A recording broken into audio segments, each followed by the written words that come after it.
مرتبہ حضرت امام اعمش جو تھے تو امام اعظم کے استاد امام اعمش چڑچڑے ہو گئے. چڑچڑے ہونے کی بنیاد پر بڑی بی سے روزانہ کچھ نہ کچھ زگ زگ تک تک ہوتی رہتی. بیوی سے کچھ، بیوی بھی بوڑھی ہو گئی تھی، یہ بھی بوڑھے ہو گئے تھے، کچھ چڑچڑا پن دونوں میں آ گیا تھا. تو روزانہ کچھ نہ کچھ چلتا رہتا تھا. ایک دن امام اعمش کا ان کی بیوی سے کچھ انبن ہوئی. اب آپ کہیں گے اتنے بڑے عالم بھی لڑتے تھے. میں نے کہا کہ میاں بیوی کا جہاں جھگڑا نہ ہوا زندگی میں لطف نہیں. لیکن آپ کہیں گے کیا بات کرتے ہیں؟ کہاں میاں بیوی میں جھگڑے کے بعد جو بات ہوتی ہے نا، پھر وہ محبت معراج پہ پہنچتی ہے نا. معراج کا سما ہوتا ہے محبتوں کے اندر، اتنی عروج پر. اور جہاں جھگڑا ہو کر دوریاں ہو جائے وہ معیوب ہے.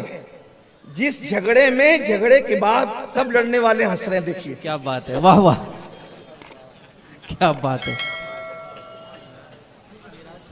بھئی کوئی بھی تو لڑ سکتا ہے نا. وہ حضور امام حضرت سرکار ابراہیم خلیل اللہ نے کہا اللہ پاک یہ سارا مجھ سے لڑتی ہے. اللہ نے فرمایا ابراہیم صبر کر، کیونکہ میں نے عورت کو ٹیڑھی پسلی سے پیدا کیا. یہ امام فقی ابو اللہ سمرقندی نے لکھا. آپ نے شکایت کی؟ ہاں یہ بات ہے. تو بات دور نکل نہ جائے کہ جھگڑے کے بعد دوریاں ہو جائیں یہ معیوب ہے. لیکن جھگڑے کے بعد پھر نئی محبت کا آغاز ہو، یہ جیسے مثال کے طور پہ سورج جب ڈوبتا ہے، توجہ اس طرف رکھیے، جو بھی آئے گا بیٹا ادھر ہی آئے گا. جھگڑے کے بعد گالی گلوچ ہو جائے، دوریاں ہو جائے، طلاق تک نوبت آئے، یہ معیوب ہے. لیکن جھگڑے کے بعد پھر نئی محبت کا آغاز ہو، پھر اس کی بات ہی کچھ اور ہوتی ہے. پھر وہاں کبھی محبت ختم نہیں ہوتی. تو وہ کبھی کبھی جیسے دودھ ابلتا ہے، اگر اتنا ابل جائے کہ ہانڈی سے گر جائے تو نقصان ہے، لیکن ابلنے کے بعد اگر بیٹھ جائے تو اس دودھ کے اندر لذت پیدا ہوتی ہے. تو میاں بیوی کا جھگڑا ابلتے ہوئے دودھ کی طرح ہوتا ہے. کنٹرول کر لینا پڑتا ہے اس سے پہلے کہ وہ دودھ ابل کر ہانڈی کے باہر جائے. ہانڈی ہی میں نیچے کی طرف بیٹھ جائے تو اس کے اندر ایک نئی لذت پیدا ہوتی ہے، نیا لطف پیدا ہوتا ہے، اور پھر وہی گرمی اس کے لیے بالائی کا سبب بنتی ہے. جس کو ہم ملائی کہتے ہیں اس بالائی کا سبب بنتی ہے. اگر دودھ گرم نہ ہو تو بالائی نصیب کہاں سے ہوگی، ملائی کہاں سے ملے گی؟ ہر گرمی کے بعد جو ہے وہ ملائی نصیب ہوتی ہے. آپ سمجھے یہی میاں بیوی کی محبت کا تقاضا ہے. اللہ اکبر. بہرحال ایسا مت اس کو دلیل بنا کے لڑیے گا مت. لڑائی ہو جائے تو اس کو سولو کرنے کی محبت. اور ایک بات یاد رکھنا، روٹ کے بیٹھنا عورتوں کا کام ہے، منا لینا یہ مردوں کا کام ہے. اب یہاں سے یہ بھی طے کر لیتے ہیں جو روٹ جائے اس کو عورت کہتے ہیں، جو منا لے اس کو مرد کہتے ہیں. اس لیے روٹا نہ کرو بلکہ منایا کرو. منانے کی بھی ایک نئی لذت ہے، نیا لطف ہے. اللہ اکبر. روٹنے کا سبب تو تم جانو، ہم تو مصروف ہیں منانے میں. بہرحال امام اعمش کا کچھ زگزگ تک ہوئی روز ہوتی تھی. ایک دن بڑی بی نے سوچ لیا آج امام لڑیں گے اور لڑنے کے بعد کچھ بات ہو جائے گی تو آج ہم پھر اپنا رنگ دکھائیں گے. عورت تو عورت ہی ہے، کسی کی بھی ہو. اللہ اکبر. امام نے لڑائی کرتے کرتے کہا بس بہت ہو گیا تمہارا. جو بھی انہوں نے کہا بہت ہو گیا تمہارا. اب سنو میں تم سے بات نہیں کروں گا. یہ تو بالکل پیٹرن ڈائلاگ ہوتا ہے. میں تم سے بات نہیں کروں گا، تم نے مجھ سے بات نہیں کرنا. اور سنا اگر آج رات تم خود بات نہ کرو فجر کی اذان سے پہلے پہلے، اگر آج فجر کی اذان سے پہلے پہلے تم خود بات نہ کرو تو پھر تم پر طلاق ہے. کہہ دی بات. انہوں نے جھگڑے میں کہا میں بات نہیں کروں گی آپ سے، میں بھی نہیں کروں گا، تو تمہیں کو کرنا پڑے گا. اب تمہیں میں نکلا تو انہوں نے کہہ دیا فجر تک ٹائم ہے، اگر بات نہیں کرو گی طلاق ہے. بڑی بی نے ٹھان لیا بہت اچھا راستہ نکل گیا. فجر تک بات نہیں کرنا، صبح کو بھائی کے گھر جا کر کے بڑھاپا آرام سے گزارنا. چھوڑ دیں گے امام اعمش کو. اب یہ کنیز کو لگا رہے ہیں، اس کو لگا رہے ہیں، کوئی نہ کوئی ہیلا نکل آئے کہ بھئی یہ بات کر لے گی. کہ اگر یہ فجر تک بات نہ کرے تو ہو جائے گی کیا؟ طلاق ہو جائے گی.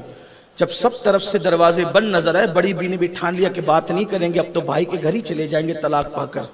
تو امام اعمش کو خود خیال آیا کہ بڑی بی آج اپنے رنگ میں ہے تو ہمیں کچھ کرنا. اگر خود بات کرتے ہیں تو بھی طلاق واقع ہو رہی ہے نا، اور اگر وہ نہیں کرتی ہیں تو بھی دونوں طرف سے معاملہ ہاتھ سے جاتا. وہ گئے امام اعظم کے پاس چل کر. یہی شان ہے میرے امام اعظم. سبحان اللہ. جس کے اساتذہ جس کی طرف رجوع، کیا بات ہے. سبحان اللہ. یہ امام اعظم کی شان ہے. امام اعظم ابو حنیفہ کے پاس گئے، کہا نعمان ایسا ایسا ہو گیا اور ایسا مسئلہ ہے بڑی بھی رنگ میں ہے اور وہ بات کرنا نہیں چاہتی، ہم کوشش کر چکے ہر طرف سے۔ امام اعظم نے فرمایا حضرت آپ تشریف لے جائیں، انشاءاللہ طلاق نہیں ہوگی، جائیے آپ۔ بہت اعتماد کے ساتھ فرمایا جاؤ طلاق نہیں ہوگی حضرت، آپ جائیں طلاق واقع نہیں ہوگی۔ اچھا، کتنا اعتماد تھا امام اعمش کو امام اعظم پر کہ انہوں نے کہہ دیا اب طلاق نہیں ہوگی، یہ گئے۔ اب دیکھنا علم کی رنگ، علم کا رنگ، علم کی رہنمائیاں، علم کی برکتیں، اور یہ بھی یاد رکھنا اللہ سے علم مانگو تو فیضان علوم بھی مانگو، اور علم نافع مانگو۔ اللہ اکبر، کیونکہ کچھ لوگ علم کا مس یوز کرتے ہیں۔ علم ایک ٹارچ کی طرح ہے، ٹارچ اگر آپ کسی رہبر کے ہاتھ میں دے دیں تو وہ لوگوں کو کانٹوں سے بچائے، کسی رہزن کے ہاتھ میں دے دیں اسی روشنی سے وہ لوگوں کے گھر میں چوری کرتا پھرے۔ تو ہاتھ کی بات ہے، علم بڑی چیز ہے، لیکن علم کے ساتھ دل کی صفائی ہو، علم کے ساتھ ایمان ہو، علم کے ساتھ عشق رسول ہو، علم کے ساتھ شرافت ہو، علم کے ساتھ اللہ رسول کی اطاعت ہو، پھر علم بہت بلندی پر لے جاتا ہے۔ امام اعظم ابو حنیفہ نے کہا حضرت جائیں انشاءاللہ طلاق واقع نہیں ہوگی۔ حضرت تو بہت مطمئن ہو کے گھر چلے گئے۔ آپ نے ایک شاگرد کو بلایا، یہ قصہ کسی کو نہیں بتایا، شاگرد کو بلایا، کہا امام اعمش کے گھر کے بازو میں جو مسجد ہے پتہ ہے تمہیں کہاں پتہ ہے؟ کہا آج صبح صادق سے کچھ دیر پہلے ان کی بازو کی مسجد کے مینار پہ کھڑے ہونا اور زور سے آواز اذان پڑھنا۔ کہا ٹھیک ہے، اللہ اکبر۔ اور پھر وہ چلے گئے۔ ابھی صبح صادق کا وقت کا انتظار ان کو بھی تھا، بڑی بی کو بھی تھا۔ امام اعمش اطمینان میں ہے کہ چلے انہوں نے کہہ دیا ہے تو کچھ ہونا نہیں ہے۔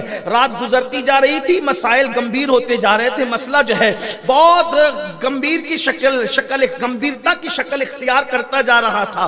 ایسے میں صبح صادق سے کچھ دیر قبل امام اعظم کا شاگرد زور سے کہتا ہے اللہ اکبر اللہ اکبر۔ بڑی بھی سامنے آتی ہے، الحمدللہ حضرات اب اذان ہو گئی، صبح صادق ہو گئی، اور آپ نے کہا تھا صبح صادق سے پہلے اگر تم بات نہ کرو تو طلاق۔ ہم تو بات نہیں کی آپ سے، اب صبح صادق ہو گئی، اب ہم جا رہے ہیں۔ امام اعظم نے دروازے پہ دستک دی، استاد مبارک ہو، ابھی طلاق واقع نہیں ہوئی کیونکہ صبح صادق شروع ہونے میں ابھی وقت باقی ہے، اور انہوں نے صبح سے پہلے آپ سے بات کر لی، معاملہ ختم ہو گیا اور آپ کی اہلیہ طلاق سے بچ گئی۔ میرے آقا علیہ السلام کے پیارے دیوانوں، یہ علم کی برکتیں ہیں۔ کاش کہ مسلمان علم کی طرف آئیں، لیکن اتنا گہرا علم ہم کہاں حاصل کریں؟ جس قوم کو نماز روزے کا علم نہیں ہے، جس قوم کو اللہ اکبر زکوٰۃ اور صدقات کا علم نہیں ہے، بلکہ اب تو حالت یہ ہے، لوگ ہم لوگوں کہتے ہیں حضرت ذرا ہمارے محلے میں آ کے تقریر کرو، محلے میں جہالت بہت عام ہو گئی ہے، بہت جہالت کی باتیں لوگ کر رہے ہیں۔ میں نے کہا سبحان اللہ، ایسی جہالت دور کرنے کا آپ کے اندر جذبہ پیدا ہوا، کاش کہ آپ بھی جہالت کو جہالت سمجھ کر کے اپنی جہالت دور کرنے کی کوشش کرتے۔